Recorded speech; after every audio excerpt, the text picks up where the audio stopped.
Alright, kale mbandiza mikwano gyange ku the special notes. Muliyo mutyaba naye mukuliko omwaka.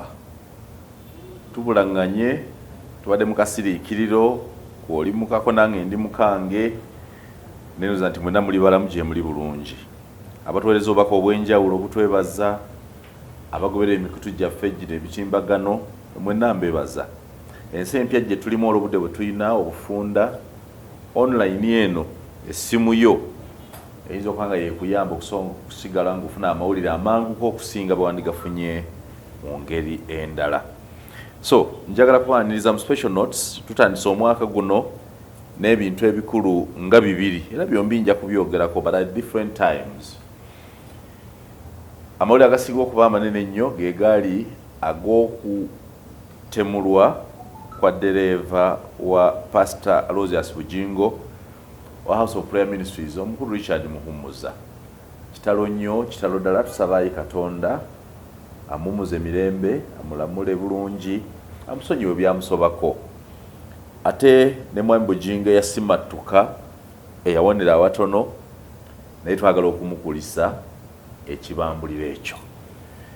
Ensonga nnyingi ezibaddewo tujja kuziddako.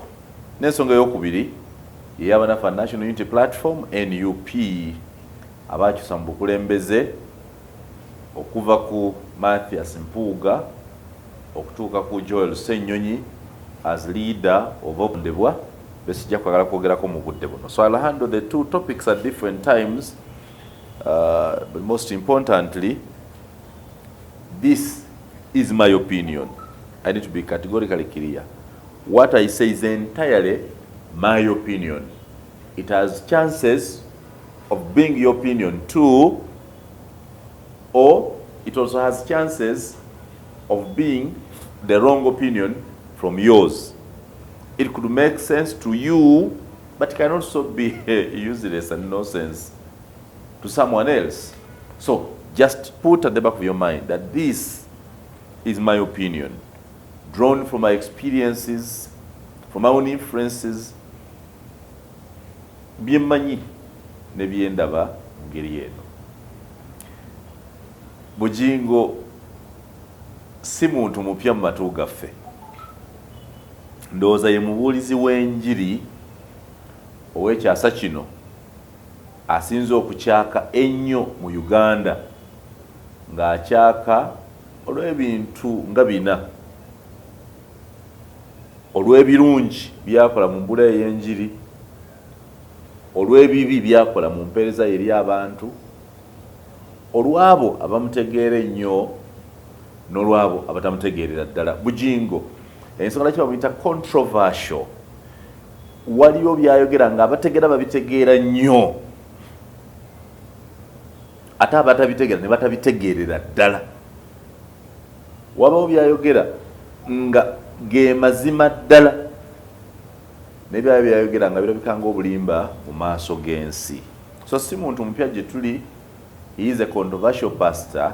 Nze bwe mba ndooza ku Bugingo mutwalanga omuntu omutuufu ow'obudde buno.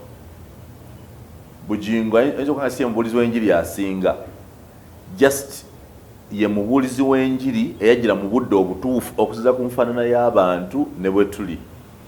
Era mbadde nnyumirwa nnyo kubanga mwami Aloysius Bugingo over time atulaga nti si mukwano gwa social media. Era ayogera ng'etalinanga nti nze sigenda nayo era sibiraba. Ng'era akulaga nti mubeera okwo ne mubeera ku social media kumala ekiseera nga. So he was negative about it until the advent of COVID-19.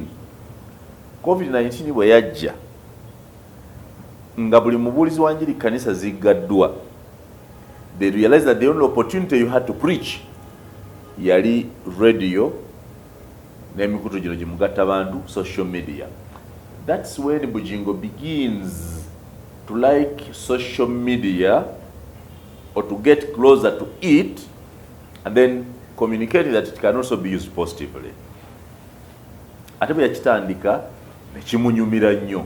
Kumpi buli lunaku bw'obikola abali ku TikTok, abali ku mikutu na Facebook, there is a lot of information about Bugingo himself, He generates a lot of information on a daily, bintu bingi buli lunaku, and n'empisa za social media yaziyiga, akola statements ezitambulira ddala ku speed nga zijja mu bwongo bwabo abanyumira ennyo social media mu ngeri emu oba endala. Gensobola ki naye bwe yafunye obuzibu aba online bamuyisiza exactly ng'empisa yaabwe bweri. We have a new word of the people we call netizens, not the citizens but the netizens. Abantu abasiba ku mikutu abawulamu obw'enjawulo. Yanjawulo, it's completely different culture of consuming online media. Eyawukanako ne behavior eyo consuming a traditional media, ate oluusi ebiri byawukana n'embeera z'abantu eza bulijjo. So Bugingo bwe ntyo bwe mutegeera yajja mu kiseera ekituufu eri abantu abatuufu, era akola ebyo ebituufu ebijja mu kiseera kyalimu. Time is going to come agweko nga bwe bagamba, ayiteko nga si kyakyali. Abazze balaba pastor namuze mubalaba, every pastor has his own time. There was a time when Pastor Simeon Kaiwa was the man to talk about. I remember making an appointment of a whole month, one whole month, nga ninda okutuuka ku Musumba Simeon Kaiwa. His time went. Musumba Kayanja, there's a time Mr. Kayanja lwe yakyaka ennyo olw'obulungi n'obubi. He was the corporate face. He was every corporate guy's pastor. Time came, he faded out. Or so I believe.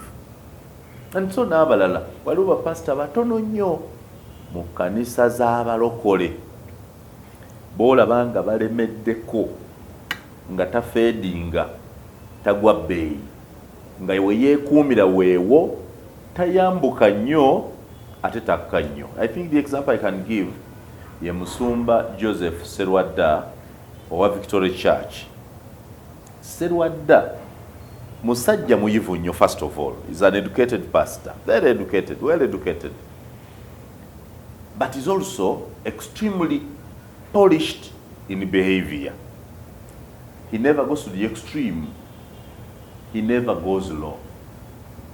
Abategeera Serwadda bamutegeera nnyo ne bamwagala nnyo, abatamutegeera tebamutegeerera ddala era babeera tebamwagala. Naye ye bw'omulaba ali awo. He's very cautious about his limits in this kind of social life, but also in the service to his church. Therefore, kikyengezaako kugamba nti obudde buno oba oyagala oba toyagala, budde bwa Bugingo. It is his time. God raises different people at different times. Ayinza okuba nga byakola si bye ebirungi, ayinza okuba nga byakola si byoyagala, ayinza okuba nga byakola si bye ebituufu, but it is his time, and God has given him all the favor to do what he wants to do to suit his times and the audiences he's ministering to. Twagala okumuyozaayoza olw'ebyo byonna.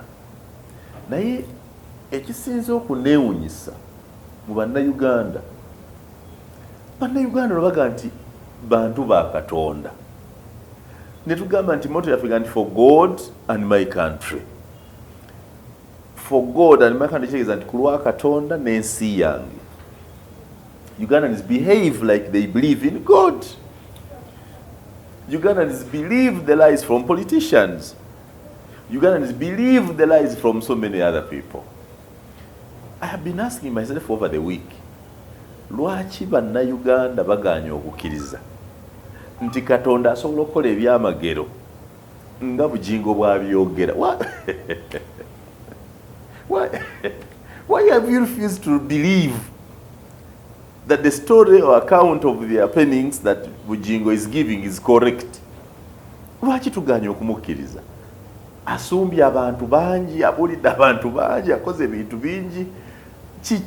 What is it? I don't know. Why have you refused to accept nti byayogera byebyo bituufu? Kubanga ndabye ebikolwa ebyettima.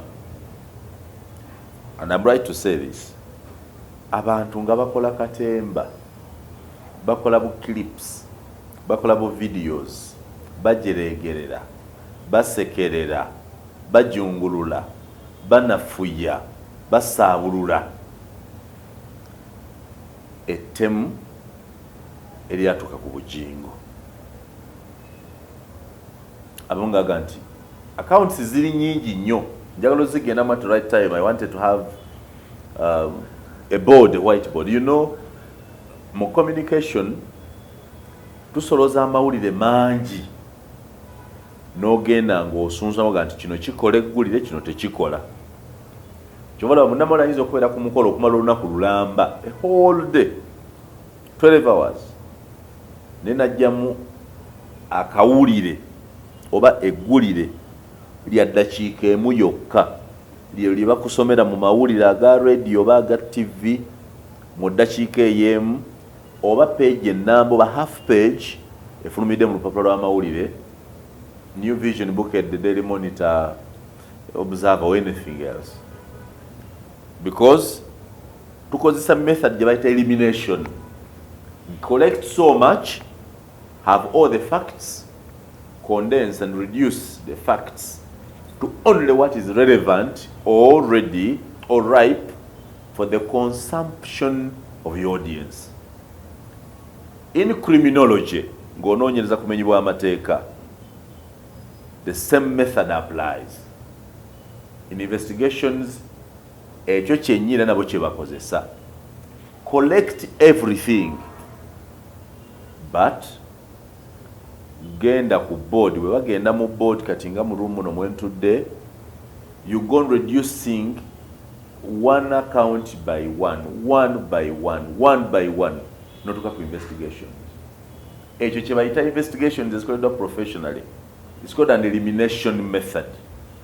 Have a lot of facts, go reducing until you get to what you think here is the center of problem. For example, mu account ya Bugingo naakawulira conspiracy theories nga mukaaga. Emu eri ku mikutu gino gimugatta abantu ng'owulizega nti Bugingo kennyini ye yettira ddereeva we.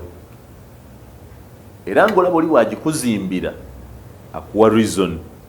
Tyomanyi nti lwaki nti yettira ddereeva we kubanga ekisooka abadde amumanyi nnyo. Mbu ddereeva abadde amanyi oba bodyguard we abadde amanyi ebintu bingi ku Bugingo, so baatya nti ajja kubyatula. Waliwo ne yakola ka video nga omugenzi Richard Muhumuza akumba azina ne mukyala Susan Makula muka Bugingo, naga nti eno y'ensonga yamukubizza ekyasi abadde azannyira mu nva za mukama we. Akawunti ey'okusongera nti nedda Bugingo alina abantu bakoze nabo ekkanisa, najja nga baali naye mu bwavu bwagaggawadde n'abasuula. Omu ku bo baali basayitinga onaradisi gwe bakutte mukwano wa Simon Kaswabuli. Nkulaga akawunti ezogera kufa kwa Bugingo eyo yakusatu.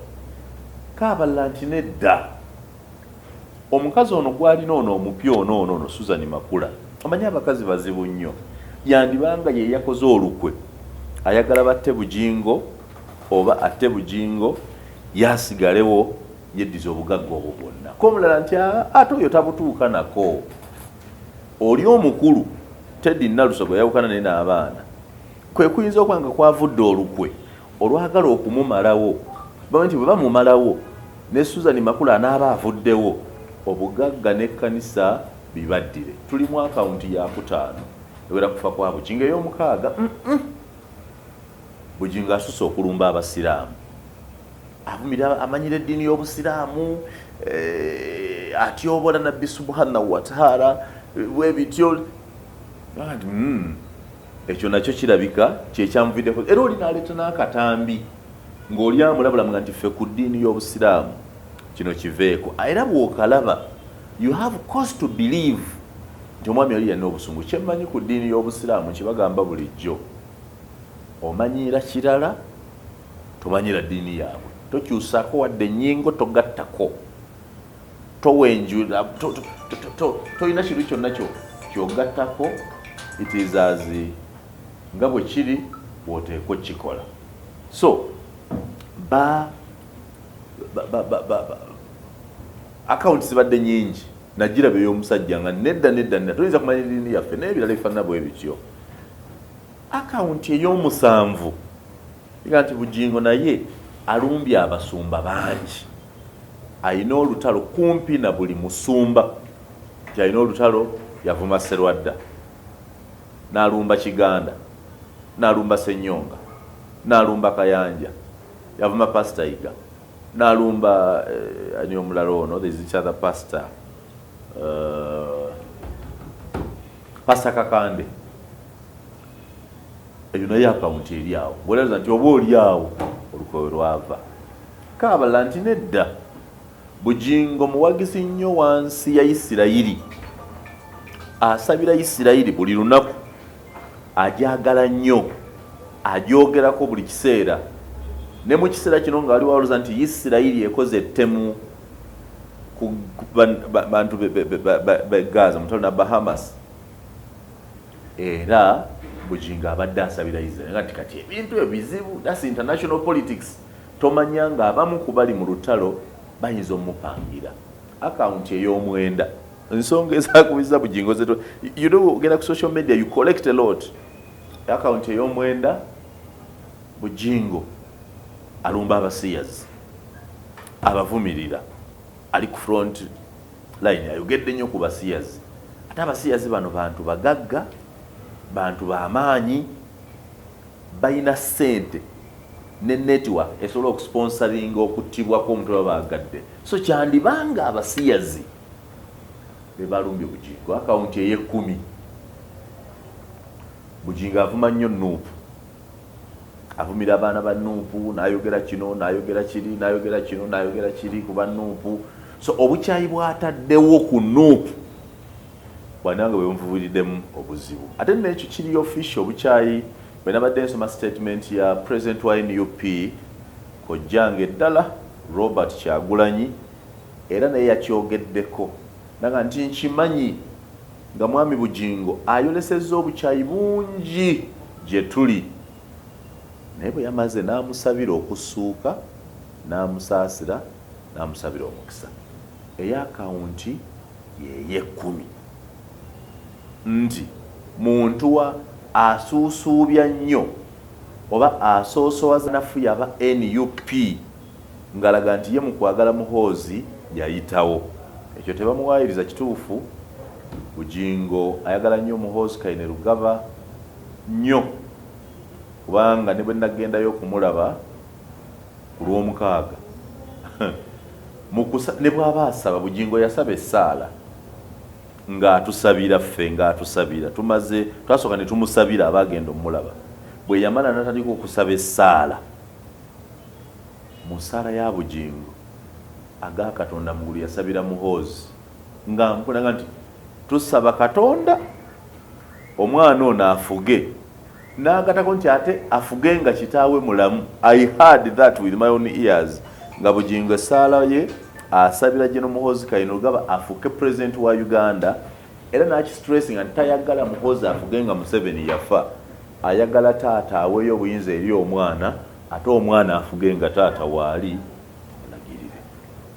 Those are 10 different accounts ezoogera ku Bugingo. Akawunti ey'ekkumi n'emu oba ensonga endala gye boogera kiyinza okuba eyakubiza Bugingo azimbye Pentagon, asolozza ssente nnyingi ez'okuzimba Pentagon. So Bugingo yayagadde abuzeebuze, kwe kupanga ettemu lino abuzeebuze ssente za Pentagon. Indeed, Bugingo has collected a lot of money for the Pentagon project. Many believers and non-believers have contributed to that project. Why all these accounts? So, mu security, ensonga zino zonna zenjogeddeko oziwandiika ku lubaawo ne kyoka n'ozitunuulira, buli emu n'okebera obunafu bwayo, n'okebera amaanyi gaayo, n'ogenda mpola mpola ng'ojjawo emu ku emu. Kankuwa ekyokulabirako. endaga nti watyanga omukuumi we in fact waliwo account ye 12 gye nerabidde eya mwami Egesa. Mwami Egesa omu kwa private security persons mu Uganda yagamba nti watyanga mutunuulidde Bugingo ne mukitwala nti ettemu lino baalipangira Bugingo naye ng'ate abatemu baali banoonya bodyguard oba driver we. Era mwami Egesa aga nti driver naye muntu mukulu, musajja mukulu, ayina amaka, ayina abaana, ayina emirimu, naye aliko n'emikwano, ate era ayinayo n'abalabe be nga ye bayinza okuba nga bebamupangira okufa okwo. All of these accounts are on one thing, kiki ekyakubya Bugingo. Therefore nsuubira nti abanoonyereza abalungi mu bitongole byonna bateekwa okuba nga n'ebiri ku social media bibagasa. Omanyi tewali kintu kibi, ebintu ebyo ebingi ebiyinza okulabika nga samwasamwa ali ku mikutu migatta bantu social media byonna nga bwe mbikunnyonnyodde, mwana wange bw'oba obyetegereza mu ebyo mwe muli ekimu oba ebibiri ebiyinza okuba nga bituufu. They cannot be lies. The issue is, how do you analyze the information to eliminate the inconsistencies, to eliminate the falsehoods, okujjamu ebyo ebitagasa osigale ku kinyusi. Unfortunately, nina okutya nti okunoonyereza kuyinza okuba okuzibu ennyo. Kankuwa ekyokulabirako na Uganda. Singa FBI, the Federal Bureau of Investigations, oba CIA ebadde enoonyereza ku ttemu oba ku kabenje oba ku kulumbibwa okwakolebwa ku musumba Bugingo, ne Soroti TV, okay, katandikire Kanani ne Kanani yandibadde kati nzigale, newa Bugingo awali radio ye wali office ze ku Soroti TV nawe wandibadde waggale obanga wazingiddwako. Kubanga bw'oba oyagala okuzimba olugendo olulungi okulondoola Bugingo we yatuuka alyoka afuna obuzibu bwe yafuna, oba olina okutandika okumulondoolera ddala okuva ku makya wuuyo ku Kanani, wuuyo ku Soroti, wuuyo afuluma Soroti, wuuyo mu Nansana akubwa. First of all, baani abaali ku Soroti nga Bugingo asimbula ku Soroti TV? Baani abaaliwo nga Bugingo asimbula? Era abaaliwo be batuufu abali bateekwa okubeera mu kifo ekyo mu budde obwo? Era abaaliwo baali bakola ki? Bw'ozingako simu z'abaaliwo, nola buli omu baani abaali bamukubira, oba ye yali akubira bantu ki mu budde ki? You never know what clues you could find. Could it be that someone at Salt was communicating to the assailants outside? Did the assailants wait for Bugingo at a particular spot, or did they waylay him nti yavuganga bamuvaako emabega? Kubanga mu akawunti kyesinnawulira tewannaba omuntu atugamba pikipiki eno yaliko abaakuba Bugingo yava mu direction ng'emuvaako emabega, yava mu sides ng'eyingira ekkubo, waliwo akalaga nti oba yali alondoolwa ng'emuvaako mabega emulondoola, oba abantu baali mu kantu nga beekoza nti wuuyajja muveeyo, kubanga bakimanyi first of all nti atera okuyitaawo. Ekyokubiri, bwe waliwo hamp ennene oyagala toyagala oteekwa okuyimira. So it could be nti bali badda ku mabbali g'ekkubo ne balinda nti kasita asiba wuuyo, ne bateekwa okubeerawo abagamba nti wuuyo ajja. ate wano we baba beekwese mu mabbali we baviira waba tewaliwo omuntu abadde abalaba nti baabo. Akawunti y'okuwa kwa Bugingo ebuzeemu nnyo ba eyewitnesses, abantu abali mu kitundu ekyo. Tetunnawulira nnyo nga boogera okutuwa kiki ekyaliwo, nadde omuntu nga nti nalaba amasasi bwe gaamala okubwa motoka n'ekyuka, because amasasi gakuba motoka ekutte direction. Bwe gaggwa okubwa nga mumuzi akubiddwa, motoka yakyuka eya Bugingo n'agizza emabega. Abo wonna tewaliwoko bantu batubuulira nti baalaba kino, baalaba kiri, baalaba ng'akyuka, baawulira amasasi, badduukirira endulu n'ebifaanana bwe bityo. Akawunti esinga okubeera enkulu ennyo ye ya Bugingo yennyini olw'ebyo bye yalaba, eddoboozi lye yawulira, n'ey'abakozi be mwami Mutebi ne mwami Senkubuge n'abalala.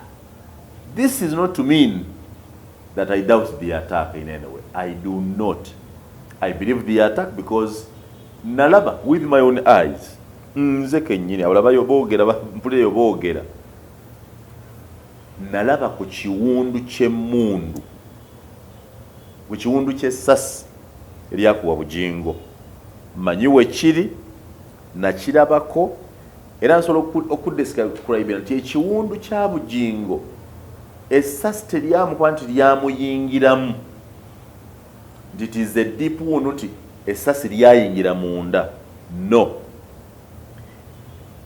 Essasi lyayuza Bugingo, lyamba limusala nga bwalaba omuntu wayinza okukwata ejjambiya n'asa eywi. And it is a vertical cut, a very big and deep cut.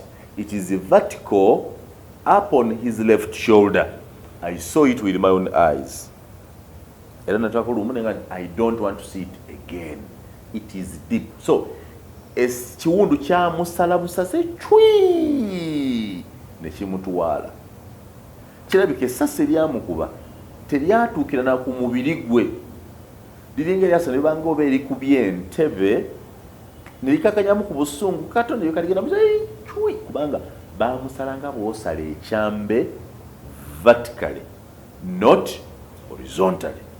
But the deep cut that will take time to heal is on Bugingo's left shoulder. I saw it with my own eyes. So, it cannot be that he chose to hire assassins to kill his bodyguard or driver, and then the same assassin is hidden, injure their own paymaster. It wouldn't make sense. That's my inference. But I'm seeing, my question is, why see a treaty in the Bugingo with a lot of seeming hatred, with seeming doubt? Does it mean that emyaka gyonna Bugingo gyabulidde enjiri talina public trust? That if he makes a statement, people cannot believe it? That talina acceptability? That the public has not accepted that Bugingo is a man of God and therefore he acts rightly or he speaks the right things? Okay, if so, could it be politics? That because of politics, that because Bugingo does not believe in one line of political thinking, so he is not fit to be believed?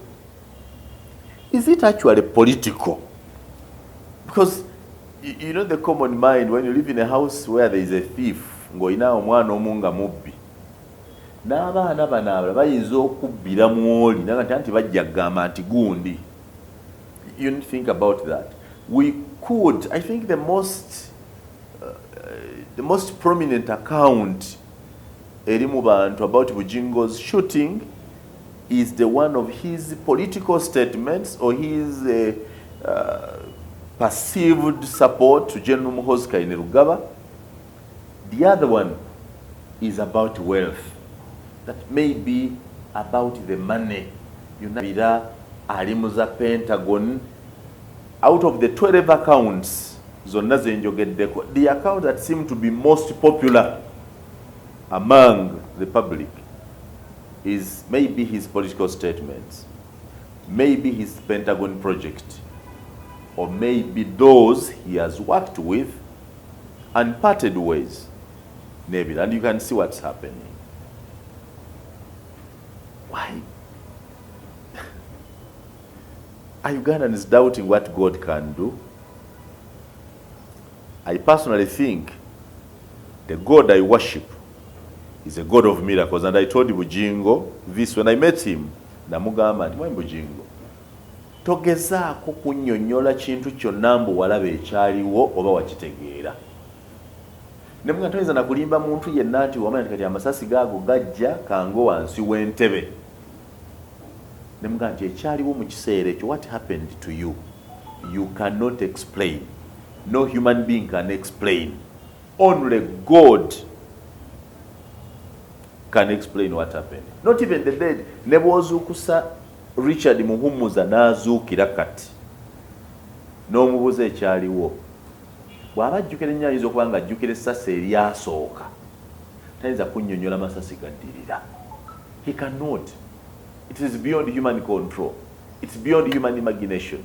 It's beyond human planning. Kubanga ne assassin bw'aba yali azze kunoonya Muhumuza yamufuna, bw'aba yali ayagala Bugingo teyamufuna, kitegeeza kyeyasuula teyakifuna. Naye akyebuuza, nemererwa ntya okubanga gwe bantumye oba gwe njagala nemye nenfuna omulala? Abeera ali ngaali disappointed. Bugingo aga nti bodyguard we yamugambanga nti bakunoonya, nti mmanyi gwe oli naye wabakunoonya. Naye olunaku lumu bwe bali tukuba amasasi bwe gali ba 199 galigenda mu nze, erimu ge gali eriri kutuukako, bwe gali ba matono nga gakututta nze ndifa naye gwe olisigala.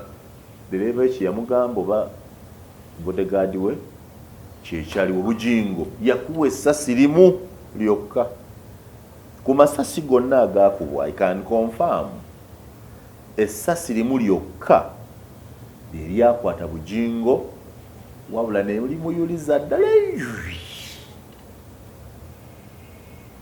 ku kibegabega eky'omukono ogwa kkono, ekimuyuliza ddala. Lwaki Bugingo tetumubelievinze? Why don't we believe his account? Or why don't we believe that God can save someone the way he saved Bugingo and called Muhumuza? That talks a lot about our public trust and our trust in our ministers. Nga bwe mbuuza nti lwaki abantu Bugingo baganye okumukkiriza, musula ne musumba Bugingo naye kubanga wali naye yeebuuza lwaki abangi baganye okunzikiriza. It is a two-way question. The public must be asking, the sober-minded people must be asking, why have the public failed so much to believe Bugingo's story? But Bugingo must also be asking, why is there a lot of doubt about my account of what happened? I have no defense for Bugingo's actions that annoy other people. Kristo waliwo abayogera abatamukkiriza, abatamwagala. Ne Pawulo eyasooka okubeera Sawulo teyakkiriza Yesu Kristo, n'amuyigganya nnyo, oluvannyuma ennyo n'alokoka n'adda ku sayidi ye. So you want to believe that me, you and the others, mwenna mulina abantu abatabakkiriza, mwenna mulina abantu abatakkiriziganya n'ebyo bye mukola. Njala kwebaza Oweekitiibwa Bobi Wine, President wa NUP. Njagala nnyo okuwa abantu credit where it is due. Statement bw'olaba obukambwe n'obusungu obwogerwa ku byali ku Bugingo, including somebody who wrote a comment and said Muyanga Bugingo awedde gwoddako. Somebody said Bugingo awedde gwoddako, watch your back. Yongera nnyo okwogera Museveni ebirungi, but remember you are not part of their family. In my mind, I am asking, what is that is so good I say about Museveni that should warrant me to be targeted? Instead of targeting those who benefit from him on a daily. I am not a minister, I'm not a member of parliament, I'm not another DC, I'm not a Museveni spokesperson. There are those in omulimu gwabwe gwa kwogerera Museveni na kumukolera birungi on a daily. The ministers, the prime ministers, the others. That one believes that when you eliminate Muyanga Lutaaya, aboogera Museveni ebirungi bonna babaweddeyo, balina birungi ki byenjogeredde Museveni. Some of you mwogerera eyo temumanyi bulumi ffe tulina obulumi obunnyonnyolwa ku gavumenti obuli evidence. We have evidenced pain about this government. Some of us have been to prisons just because of the way government operates. Some of us have lost property because of the poor judicial system in this country. Some of us have lost families because of the environment we live in. So we have others, but we balance the boat. You ask yourself, this happened to me, but I believe in God. God wanted it to happen to me, because for whatever has happened to me that looks hard in my life, I have drawn lessons that have indelible marks in my brain, and I don't regret those lessons. I've been to prison, that's okay. I have no regrets about that. I've lost elections, I've been rigged out of elections. I don't know. Those who have stood for elections and lost know the pain of investing heavily in an election, and you win that election, and because of a corrupt system, your election is rigged. We know the pain. We know the cost. So we have more pains, but we balance and say, fine. Dr. Nabuso told me, do not regret losing elections and going to court, because you have completed the cycle of political learning. That when you become a leader and you hear prisoners speak, you know what they go through. That when you become a leader and you send one wants to rig an election, you know the pain it has. Talk about corruption. You know how the judiciary can be corrupted to twist the truth for their personal gains. So it is a good lesson. That's what Bugingo told Nabuso told me. Nti ibanga liwandimaze ng'otyame mu kibiina okusoma political science ow'omu kibiina ni political science ow'ebweru oba ow'okuluya. God has brought all the lessons to you. You have a better course, so you're a better politician than those seated in any university studying political science. I want to thank you very much for listening to me, but most important, to call upon Ugandans tukendeeza obusungu. Nze ndaba bulabi kati nti okufa kw'omuntu abantu bakutwalanga bakufuula komiko. Bugingo teyafa, right? Naye Muhumuza yafa. Muhumuza was a father. Muhumuza was a husband. Muhumuza was a Ugandan. Muhumuza was a soldier. Muhumuza was a man of God. He sacrificed, he died on behalf of Bugingo, because the bodyguard anyway. As a bodyguard, he used his body to guard his master. N'atukiza ekigambo ky'erinnya lye nti he was a bodyguard. He used his body to guard his master. And for that, we salute him very much. But why all this anger? Lwaki obukyayi buno bwonna mu nsi yaffe? Nti n'omuntu afiiriddwa tetusobola kumusaasira. Tuseka busesi. I've seen a very good talent there. There is a guy, I think, something called Shark TV Uganda. I watch and laugh. The way guy alina talent ya okuzannya film. Wadde abadde akikola kale mu bubi nga ali mu kuzannyira mu kufa kwa Muhumuza. But there is a way I admire the talent. The way he speaks about kind of a movie. I thought, oh, but singa asobola okuzannya film ezaddala. Shark TV Uganda, I salute you. I laugh. I don't believe the stories, but I admire the art, the creativity within the story. We need to come together. We need to accept that you will support one thing, I will not support it. Kyoyagala si kyenjagala. Ne bw'abeera maama wange waliwo by'ayagala nga nze si byagala. Ne bw'abeera mukyala wo. But in all, we need to live. We need to be tolerant to each other. Accept to listen to what I want. I also listen to what you want. Buy what I say, reject it. I'll also buy what you say and reject something else. In all, we need to love our country. We need to love fellow men. We need to remain Uganda. Mu Uganda omuntu yenna bw'aba afudde ne bw'abeera mubbi neeyamuse atera okujja n'alaga okunyolwa. That's being Ugandan. Let's be Ugandan. Let's mind about other people.